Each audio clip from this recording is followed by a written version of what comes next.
And hello and welcome. My name is Martin, and today we're just going to be finishing up the lighting for the truck that we started the other day, or in the last tutorial. So let's go ahead and swing on back to the back side of the truck. There is the red lighting that we need to go ahead and get going for the back of the car itself. So this is going to they're going to be point lights.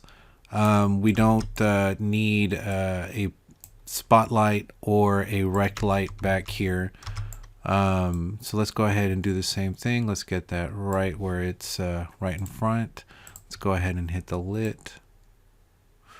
Okay. And we obviously, when we look at this, we don't want to get too much reflection on the truck itself. So the light can't be too far out in front like that. It wouldn't make sense. So we're going to dig it in about like that. And that should be good enough. From there, obviously, you can see the large sphere that it's generating and the amount of area that it's lighting. That's also unreasonable. So let's bring this down to, I don't know, let's say about 20. That makes more sense, although we're not getting it on the floor. So this light, we might need to go, let's say 100, and we might even go maybe 200. Okay. So now we've got a sphere that's right around the edge of the truck, and that makes a little bit more sense. From there, the next thing we'd probably do is change the color. So we do have a color picker here, and we can actually go through and pick the exact color of the red. So if I zoom in a little bit, we can, again, we'd have to go back to the color picker. And I like being able to see a little bit of the floor. Go back to the color picker. All right. And depending on what part of the material we're on, we're getting a slightly different color. We're getting a lot of white there. There we go. There's some reds. That's a nice red right there. Okay, cool. So now we've got a red that actually comes from the material itself. So it looks a little bit more realistic in that respect. Once we've got that color, we can click OK, and let's go back and select the light so that we're here. Now the intensity is probably a little bit way too much, so we're going to drop that, let's say maybe down to 1, and now we're getting the spread of the light, but not the fact that it's going to blind us if we look at it. Most of the time when a car is really, I mean, if the car's just sitting there and nobody's got their foot on the brake, it's probably even less than this. Let's try like a 0.5 or a 0.25. That's probably the right, it's probably a little bit too not bright enough. Let's go maybe a 0.5. And that's what you would see if you were driving, right? So if you were driving behind this car, you'd see maybe about that much being illuminated. If they're putting their foot on the brake, you might see something like that where you're getting a little bit more of a bright color on there. So right now, the brightness of the light, based on my own personal experience in the real world, is telling me that somebody's got their foot on the brake. But that's, again, neither here or there. All we're trying to do is just make sure that this looks nice when we place it into the world. All right, so from here, let's go ahead and push play and see what happens. Let's see what this ends up looking like.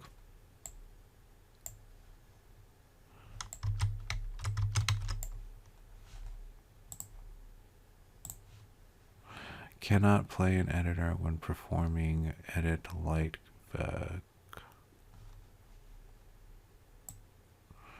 Okay, let's select something else and let's go file play. Okay, let's try to build our lights then. So I'll just fast forward and we'll do build option, build lights only.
Okay, and we're done. So let's see now if we can push play, because we wouldn't be in the middle of building any lights.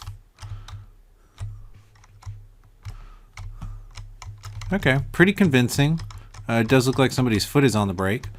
So it just depends to you. Depends on you how you'd like to end up leaving that. Okay, so we're good there. The only thing that we'd probably want to do at this point is obviously make the one for the other side. So I'm going to select it, hold Alt and drag. Fix the placing of it, and then we'd be okay there. All right, so the next thing that we want to do is we want to use a rect light, and that rect light, or the rectangular light, is going to be the cabin light on the inside of the truck. So let's go ahead and grab a rect light and put it out on the floor. Let's see where this is. Okay, and I'm going to put this against the wall so that we can see how this thing works. Okay, so like I said, it's a square box. You can kind of tell by looking at it there that we have the squareness of the box, and from one side it illuminates and it doesn't do it the other side. So when you look behind the light, there's no light. If you look in front of the light in the direction that the light is pointing, you get the light going in that direction. From there, what we'll want to do is obviously flip the light down so that it's 90 degrees facing below or facing the down. From there, obviously we're not going to need the intensity, so we'll go ahead and drop that to something like this. I normally think of the inside light not to be perfectly yellow. There's always, perfectly white. There's always sort of like a little yellow or orangey tinge to that light sometimes. So you can play around with that and get the color quality that you want for that. Then we would click OK, and then we would see that we have the source height and width. So we can make this a longer rectangular box. We can make it go out this way. So if you needed to, you could shape the box to what you need. And that's the output attenuation. That's how far out the light is. The light's rays are affecting things. So let's leave that at an even number like 200. From there, let's just go ahead and place this now that we've seen sort of, the other thing also I want to do is, that's way too wide of a light. So source width, let's drop it like that. And the barn doors.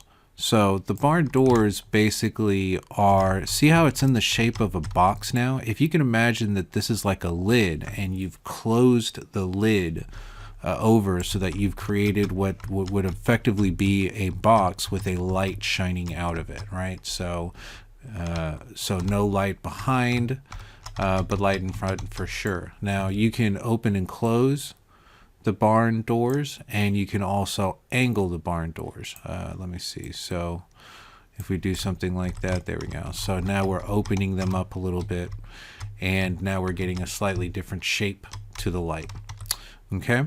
This is going to make sure that instead of the light spreading straight out, it goes down into the area that we need it to go into. So let's go ahead and place this correctly.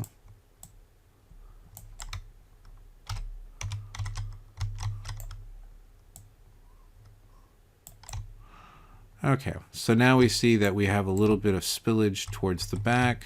That light in this space is quite bright.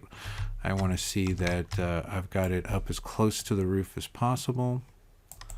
Now inside we don't actually have anything that is providing the reason why the light should be there, other than we know that there should be a light there.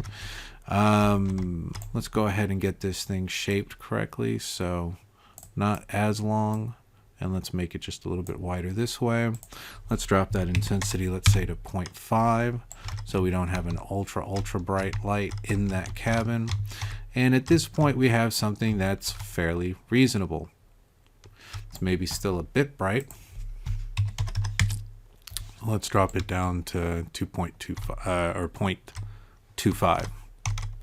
Okay, so now we've seen the rec light. More than that, obviously there's the other things like color temperature and some other things that we won't get into. But for right now, we are able to shape the light, put it into the environment that we need. Make sure that we're not getting a lot of spillage or light reflecting into an area that we don't want. And at this point, we have now seen how we can combine all three of the other lights, which is the point light, the spotlight, and the rec light together. So then that way we can, yeah, that's way too much light towards the back side. We probably need to fix that up a bit. But that again is just going into the light and fixing up settings, making it not attenuate so hard, or maybe taking some of the intensity down so that we're not seeing the red light quite as bright there. But yeah, now we've seen all three of the lights, we've seen the colors, we've seen how we can combine them together to create the proper effects, so then that way we can light something, and in this case a car, and make it look for the most part somewhat realistic. So now we can those lights probably need to be a little bit brighter there in the front and a little less bright in the back. But there we go. Okay. Hope you enjoyed the video and have a wonderful day. Bye-bye.